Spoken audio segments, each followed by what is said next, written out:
नमस्कार। आज बात करेंगे एक ऐसी शासन व्यवस्था की जिसका नाम है मांझी परगना प्रणाली। अब ये नाम सुनने में थोड़ा भारी भरकम लग सकता है ना? लेकिन ये सिर्फ इतिहास का कोई पुराना पन्ना नहीं है। ये तो एक जीता जागता सांस लेता हुआ लोकतंत्र है जो आज भी काम कर रहा है और हमें गवर्नेंस के बारे में बहुत कुछ सिखा सकता है।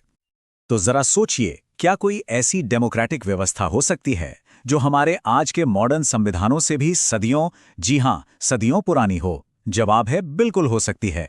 और मांझी परगना प्रणाली ठीक वैसी ही एक जिंदा, एक चलती फिरती व्यवस्था है जो आज भी संथाल समुदाय को गाइड कर रही है। लेकिन देखिए, इसे सिर्फ एक एडमिनिस्ट्रेटिव सिस्टम समझना बहुत बड़ी भूल होगी। असल में ये संथाल समुदाय के लिए जीने का एक तरीका है। मतलब उनकी संस्कृति, उनका समाज, उनका न्याय, सब कुछ इसी सिस्टम में बुना हुआ है। ये कोई ऊपर से थोपा गया कानून नहीं है, बल्कि लोगों की सहमति और उनकी भागीदारी से बना एक पूरा का पूरा तंत्र है। तो चलिए इसकी गहराई में उतर कर देखते हैं। अब किसी भी बड़े सिस्टम को समझना हो तो शुरुआत उसकी सबसे छोटी, सबसे बुनियादी यूनिट से करनी पड़ती है। और यहाँ वो यूनिट है गांव। यहीं से, जमीन से ये पूरा सिस्टम खड़ा होता है। तो आइए सबसे पहले देखते हैं कि गांव के लेवल पे ये काम कैसे करता है। तो गांव की कमान होती है मांझी के हाथ में। ये गांव के हेड हैं, एक तरह से एडमिनिस्ट्रेटर भी और जज भी। और हाँ, वो अकेले नहीं हैं, उनकी मदद के लिए एक पूरी टीम है। सबसे पहले है प्रमाणिक, जो डिप्टी हेड हैं। मतलब अगर मांझी किसी वजह से मौजूद नहीं है तो गांव का सारा कामकाज यही संभालते हैं। अब जरा कल्पना कीजिए एक ऐसे इंसान की जो गांव का चलता फिरता न्यूज चैनल या कह लीजिए उस जमाने का व्हाट्सएप ग्रुप हो। ये काम था गुड़ेत का। शादी ब्याह हो, कोई त्योहार हो या कोई जरूरी मीटिंग बुलानी हो, हर खबर को गांव के कोने कोने तक पहुंचाने की जिम्मेदारी इन्हीं की थी। समझिए कि उनकी आवाज ही गांव का नोटिस बोर्ड हुआ करती थी। इस विलेज कैबिनेट में और भी खास लोग थे, जैसे जोग मांझी। इन्हें आप एक तरह से कल्चरल मिनिस्टर कह सकते हैं। इनका काम था गांव के युवाओं के बर्ताव और सामाजिक रीति रिवाजों पर नजर रखना। फिर थे नाइके, जो गांव के धार्मिक हेड थे। मतलब पूजा पाठ और त्योहारों का सारा जिम्मा इनका। और देखिए कितनी दिलचस्प बात है, प्रशासनिक काम और धार्मिक काम के बीच एक साफ साफ बंटवारा था। ये उस समय की बहुत ही एडवांस सोच दिखाता है।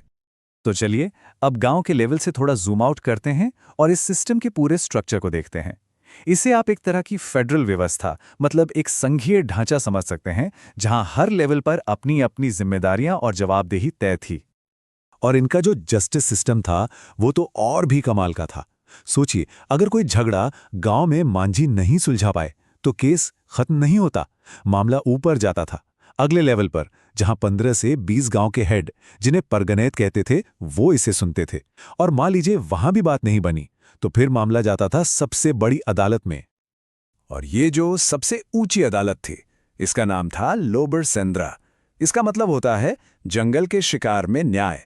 ये अपने आप में एक अनोखी चीज थी, एक तरह की ओपन एयर सुप्रीम कोर्ट जो साल में एक बार एक बड़े शिकार के दौरान लगती थी। और इसकी सबसे खास बात, यहां कोई भी छोटा बड़ा, अमीर गरीब, कोई भी बिना किसी झिझक के सीधे अपनी बात रख सकता था। कोई रोक टोक नहीं। अब इस सिस्टम की न्याय की फिलॉसफी को समझना बहुत जरूरी है। इनका मकसद सिर्फ सजा देना नहीं था, इनका फोकस था समाज को ठीक करने पर, कम्युनिटी में जो बैलेंस बिगड़ा है उसे वापस लाने पर। तो चलिए देखते हैं कि ये होता कैसे था।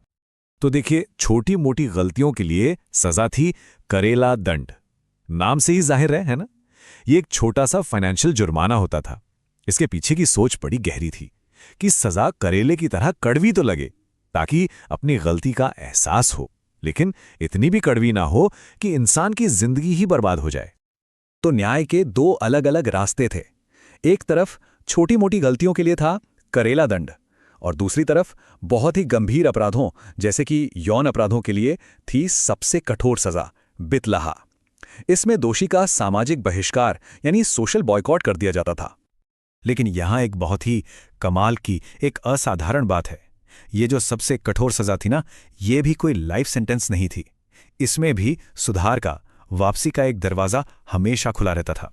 अगर समाज से निकाले गए उस इंसान को अपनी गलती का सच में पछतावा हो तो वो पूरे गांव को एक दावत देकर और सबसे माफी मांगकर वापस समाज का हिस्सा बन सकता था। सोचिए जरा। अच्छा, ये सब सुनने के बाद मन में सबसे बड़ा सवाल तो यही उठता है कि भाई ये तो सब पुरानी बातें हैं, क्या ये सदियों पुरानी व्यवस्था आज की मॉडर्न दुनिया में भी जिंदा है? और इसका जवाब थोड़ा हैरान करने वाला है। कहानी में एक बड़ा ही दिलचस्प मोड़ तब आया जब ब्रिटिश राज आया। उन्होंने इसे खत्म करने के बजाय इसे कानूनी मान्यता दे दी। हुआ ये कि 1855 के बड़े संथाल विद्रोह के बाद अंग्रेजों को समझ आ गया कि इस इलाके में शांति बनाए रखने और आसानी से टैक्स वसूलने के लिए इस लोकल सिस्टम के साथ मिलकर काम करना ही समझदारी है। और बस इसी के चलते 1856 में यूल रूल्स लाकर इसे एक फॉर्मल शक्ल दे दी गई। तो हाँ, आज भी यह सिस्टम जिंदा है। हो सकता है इसकी ताकत पहले जैसी ना रही हो, लेकिन यह खत्म नहीं हुआ है। खास तौर पर जब बात शादी, तलाक या जमीन के छोटे मोटे झगड़ों की आती है, तो बहुत से लोग आज भी कोर्ट कचहरी के चक्कर काटने के बजाय सीधे अपने मांझी के पास जाना पसंद करते हैं। क्यों? क्योंकि वहां फैसला जल्दी आता है और खर्चा भी नहीं होता। अब अगर इसकी लीगल स्टैंडिंग की बात करें तो देखिए, ये सिस्टम सीधे सीधे भारतीय संविधान का हिस्सा नहीं है, लेकिन इसे इनडायरेक्ट सपोर्ट जरूर मिलता है। 1996 का जो पेसा एक्ट है, वो आदिवासी इलाकों में पारंपरिक ग्राम सभाओं को ताकत देता है। तो एक तरह से ये कानून आज के संविधान और इस सदियों पुरानी परंपरा के बीच एक पुल का काम करता है। तो कुल मिलाके हम ये कह सकते हैं कि मांझी परगना प्रणाली सिर्फ इतिहास की कोई कहानी नहीं है, ये स्वदेशी लोकतंत्र का एक जीता जागता मॉडल है। एक ऐसा मॉडल जो पर्सनल राइट से ज्यादा कम्युनिटी की भलाई यानी सामुदायिक कल्याण को सबसे ऊपर रखता है।